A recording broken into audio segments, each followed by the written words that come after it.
Dragoslav Račić je rođen 24. marta 1905. godine u selu Godačica, u čijem se ataru Gledičke planine spuštaju u Gružu. Njegovo kršteno prezime je Miletić. Prezime Račić uzeo je 30-ih prema jednoj verziji po pradedi Rači, koji je početkom veka bio narodni poslanik, a po drugoj po majčinoj familiji. Dragoslavljev otac Stevan bio je trgovac u Godačici, a majka Simka domaćica. Imali su troje dece, Aranđela, Milisava i Desanku. Milisav je bio četnik u Žičkoj brigadi drugog ravnogorskog korpusa. Preživeo rat, ali je robio u komunističkoj tamnici. Pošto je Dragoslav bio otresito dete, Stevan i Simka su odlučili da njega pošalju na velike škole. Posle završene osnovne škole u Godačici upisali su ga u Kragujevačku gimnaziju. U Kragujevcu Dragoslav Miletić se više provodio sa društvom no što je učio, pa izgubio 1 godinu. Ti nestašni dani odredili su njegovu sudbinu. Roditelji su smatrali da je njihovom sinu potrebna čvrsta ruka, pa su ga posle završenog 6. razreda gimnazije 1926. godine upisali na Vojnu akademiju u Beogradu. Pošto Dragoslav nije imao potreban uspeh, za upis na akademiju potrebljene su stare veze u dinastiji Karađorđevića. Dragoslav se na Vojnoj akademiji odlično pokazao. Kao jedan od najboljih pitomaca u klasi upućen je na dvogodišnju specijalizaciju u Francusku, gde je završio postdiplomske studije. Po struci je bio artiljerac. Službovao je u Sarajevu, Ljubljani, Mariboru, Skoplju i Aleksejevcu. Bio je izvanredan jahač, najmanje 2 puta je pobedio na konjičkim trkama u Nišu. Dragoslav se oženio ćerkom Bana Zetske Banovine Vericom. Prema potpisu na njihovoj fotografiji veritba je obavljena 18. novembra 1934. godine u Skoplju. Verica je nažalost preminula 1938. godine u Sarajevu posle jedne bezazlene operacije. Porodici Miletić danas nije poznato da li se Dragoslav ponovo ženio. Njegov sinovac Ivan upoznao je 1950. godine u Valjevu Lepu, sa kojom je Dragoslav živeo tokom rata, verovatno u vanbračnoj zajednici. Ona je još čuvala Dragoslavljevo odela i Lepa je morala na robiju zbog Dragoslava. Aprilski rat 1941. godine zadesio je Dragoslava Miletića u Sloveniji u činu artiljerijskog kapetana 1. klase. Uspeo je da izbjegne zarobljavanje i skloni se u Beogradu. Čim je čuo za pukovnika Dražu Mihajlovića, otišao je na Ravnu Goru. Draža je uputio Dragoslava Račića na Cer i u Podrinje, s tim što je njegova glavna aktivnost imala da bude u pomaganju sa one strane Drine. Oni su stalno bili pod komandom majora Jezdimira Dangića i vodili borbu protiv Ustaša. Račić je leta 1941. godine prelazio Drinu. Napadao je Ustaše, ali i nemački garnizon u Zvorniku. On je prvi komandant za kojim su Nemci raspisali poternicu. Septembra meseca, zbog preuranjenog ustanka protiv Nemaca, i Račić je morao svu svoju aktivnost da usmeri istočno od Drine. Sa svojim ciljskim odredom napao je Šabac 22. septembra, ali komunisti koji su insistirali na podizanju ustanka u pravilu su se povlačili zajedničkih borbi protiv Nemaca. Tako je bilo u Šapcu.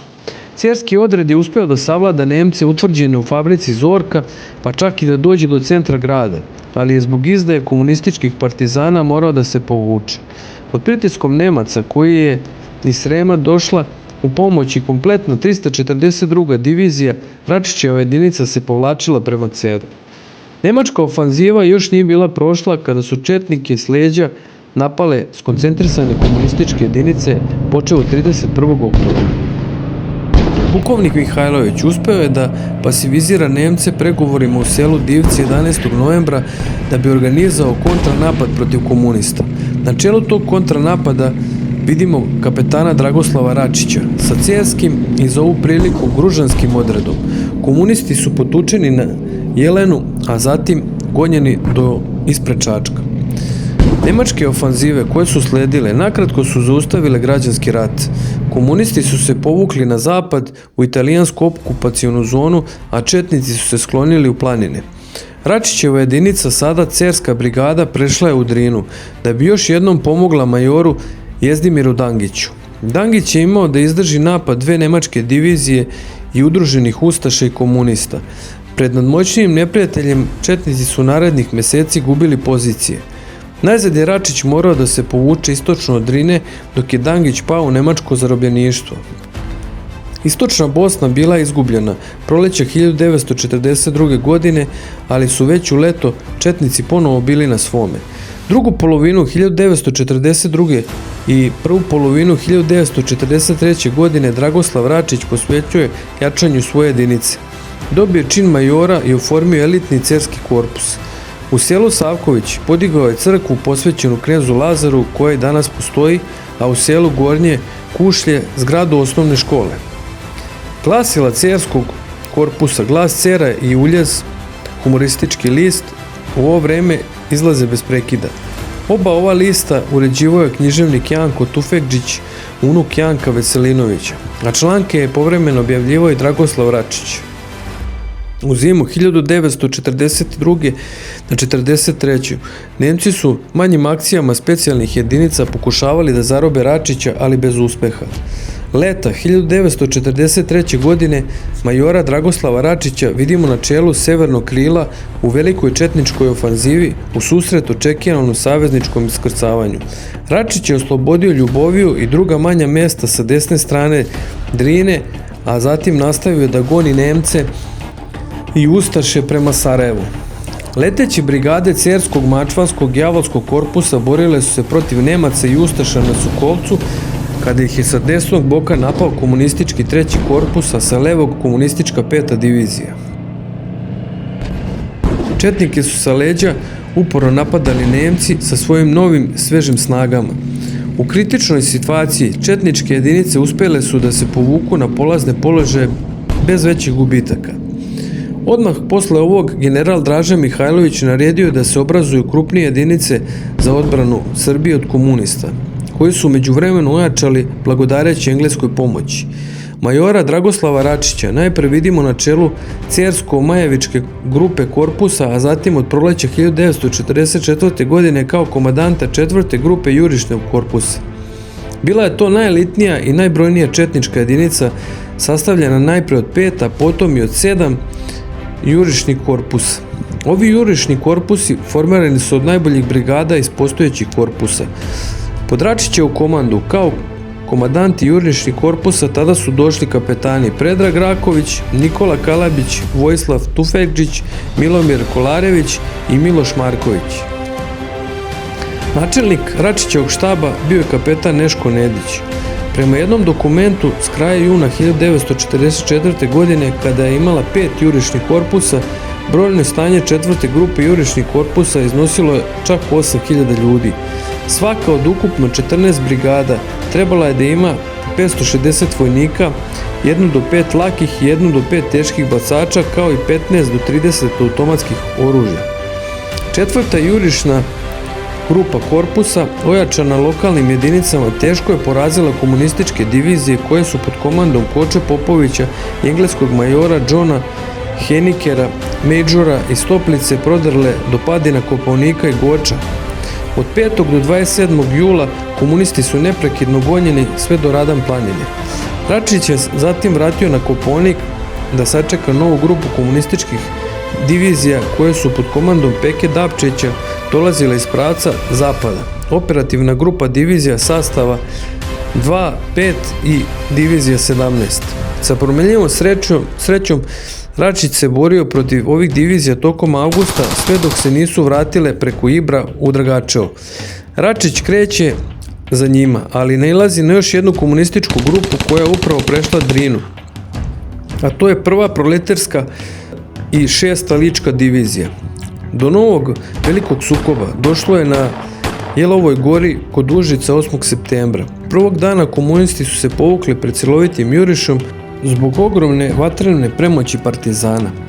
Njihova nova protivofanziva postala je besmislena kada su tih dana istočnu srpsku granicu počele da prelaze sovjetska i bugarska armija. Od oktobra 1944. do maja 1945. godine potpukovnika, a zatim i pukovnika Dragoslava Račića vidimo u Bosanskoj Golgoti. Marta 1945. godine sve četničke snage podeljene su u 3 kolone sa ciljem probojka Srbiji i dizanje ustanka protiv komunista. Račić je komandovao levom kolonom. Na ušću Sutjeske u Drinu, na padinama Zelengore. Maja 1945. godine uništena je glavnina četničkih jedinica.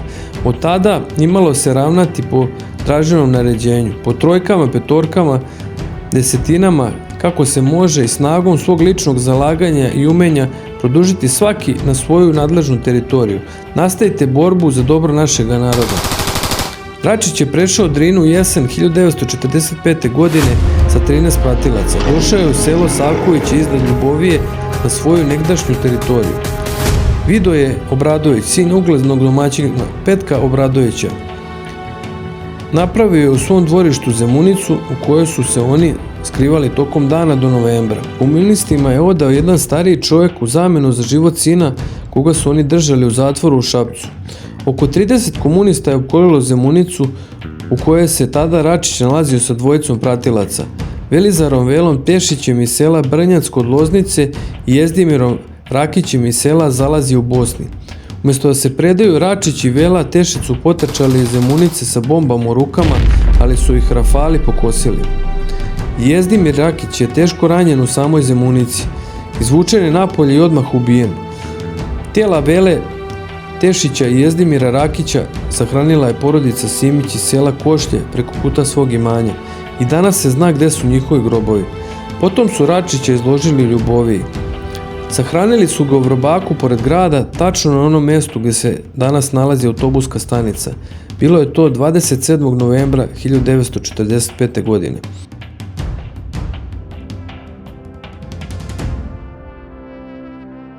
Pukovnik Dragoslav Račić bio je prvi vojskovođa u vojsci generala Draže Mihajlovića. Bio je veoma obrazovan, ne samo vojnički, i hrabar poput junaka iz naših klasičnih epova. Uživao je u dugim razgovorima sa učenim podrinskim kaluđerima. Bio je disciplinovan i moralan do perfekcije. Imao je vojnički genije i srećnu zvezdu pratilju koja je čuvala njegov krupni, lako uočljivi lik i kada je jurišao prvi ispred svojih vojnika. Dragoslav Račić je bez sumnje jedan od najboljih sinova Srbije ovoga doba.